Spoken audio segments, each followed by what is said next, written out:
दा बिटिसिआ दिनै गुलुंजों जागासिनो दं। आसाम गभर्नमेन्टआ बिटिसिखौ बोरै गोदना सेबनानै नाख्रेबनो बे सानगासिनो दं। दिनै बिटिसिआव गार्जेन मन्थ्रि हरनानै दिनै बिटिसिनि इएमफोरनि पावारखौ दिनै गिबियावनो बयखौबो दिनैनि गोदान मोनसे भिडिअआव बरायग्रोनानै लाबाय। दिनै आं नोंथांमोननि सिगाङाव मोनसे गोनांथार आयदानि सायाव बाथ्रा बुंनो थाखाय बे भिडिअखौ लाबोदों। बे गोनांथार आयदायानो जादों थारैनो बिटिसिखौ आसाम सरकारा सालायगासिनो नामा?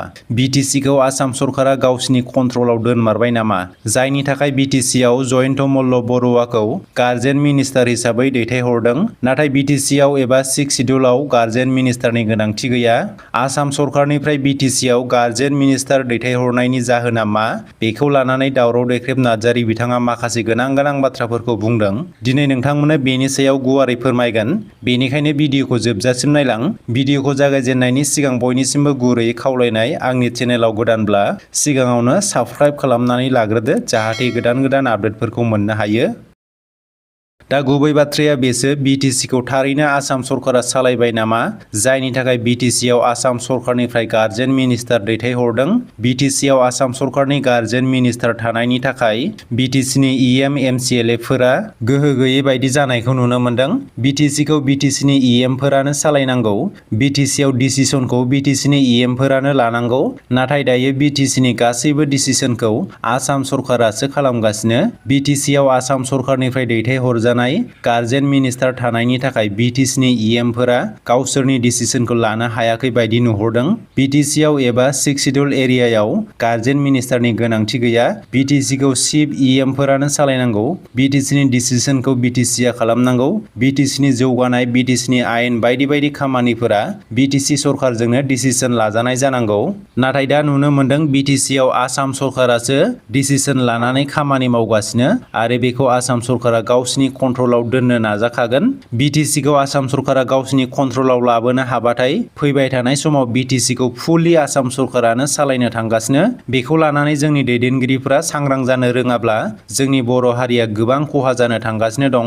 बेनि थाखाय बिटिसि सरकारा गावसोरनि पार्टिनि गेजेराव मोजाङै सावरायलायनांगौ होननानै आं सानो। दा बेखौनो लानानै दावराव दैख्रेब नार्जारि बिथाङा गोख्रों बाथ्राफोरखौ बुंदों। थारैनो बिटिसिखौ आसाम सरकारा सालायगासिनो नामा? दावराव दैख्रेब नार्जारि बिथाङा मा बाथ्रा बुंदों नोंथांमोना बेखौ मोजाङै खोनासंदो।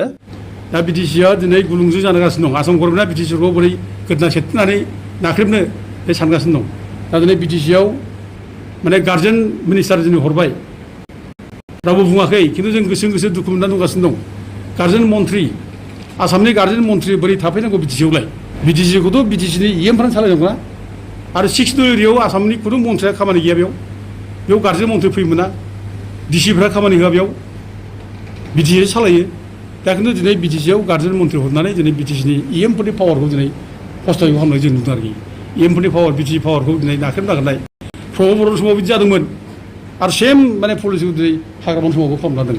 बेनो साबधान, जाहाथे बिपिएफआ दानि माबाफ्रा पार्टि लेभेलावबो सावरायो, मोजाङै गुवारै डिसिसन लायो। जोंखौ दिनै माने खावलायहरनाय जायो। आरो नै मोनसे उदाहरन आं होबावना दोनै बावैसो गभर्नमेन्ट अफ आसामनिफ्राय health and family welfare department Dispur नै बेनिफ्राय हरदों डिस्ट्रिक्ट। ओमफ्राय मोनसे जाबाय नैबे माबानिफ्राय office of the director health service Assam हेंग्राबारि गुवाहाटि, बेनिफ्राय लेटार फैदों। बे लेटारनि गेजेरजों बिटिसिनि ग्रेड 3, ग्रेड 4नि जायनाखि माबाफोर बेनि एपइन्टमेन्ट, पस्टिं बे गासिबो ट्रेन्सफार बिटिसि खालामो। दिनै आसाम गभर्नमेन्ट खालामजेनबाय। नै आसाम गभर्नमेन्ट खालामजेनबाय। दा आसाम गभर्नमेन्टआ खालामनो हाया। बे बिटिसिनि बाथ्रा बेयो। बिटिसिआसो बेखौ खालामगोन। सोरखौ ट्रेन्सफार खालामगोन, सोरखौ अबाव हरगोन अबाव हरा, बेखौ बिटिसि खालामगोन। दा बेनो बे माने आसाम गभर्नमेन्टआ बिटिसिखौ जे दिनै गोदना सेरनो नागिरदों, बिटिसिखौ गावसिनि आखायाव लांनो नागिरदों। दा बेनो मोनफा खारन होननानै जों बुंनो हायो। खारना बे आरोखि। बे माने दस्रा जेबो गैया। जाहाथे बिटिसिआ आसाम गभर्नमेन्टनि सिङावनो थायो। आसाम गभर्नमेन्टआ जाहाथे बिटिसिखौ गोसोबादि सालाय हायो। दा बेनो खारन जागोन आरोखि। बेफोर आरोखि। बेखायनो दिनै बिटिसिनि खुंगिरिफोर आरो बिपिएफ पार्टिनि मावथिफ्रा ज' जालायनांगौ। Critical discussion जालायनांगौ। बे हारसिं एनाउन्स होनाय, हारसिंनो बुंलानाय बेखौ गारनांगौ। दा रायखोमालायबाय थानाय जों खोनाबाय थायो जे जोंना चिफ सारा जोंनि रायलाया, चिफ सारा माने हारसिं डिसिसन लायो, हारसिं माने एनाउन्स खालामो। बे बाथ्राखौ दिनै पार्टि मानसिया बुंबाय थायो, जोंनि सायाव खोनाहोयो। दा बिदि मानो रायलायबाय थानोबालाय? नोंसोर टेबोलाव रायलाय, रेडिसन ला बे लस जायोब्ला बे माने माबा जायोब्ला प्रब्लेम जायोब्ला बे प्रब्लेमा सि हारसिंनि प्रब्लेम नङा बे बर' जाथिनि प्रब्लेम बे बिटिसि सेक्सुवेलनि प्रब्लेम बे दा नोंथांमोना बेनि सायावहाय मा सानो कमेन्ट सेक्सननि गेजेरजों फोरमायहरदो। दिनैनि भिडिअआ एसेनोसै, गोजोन्थों।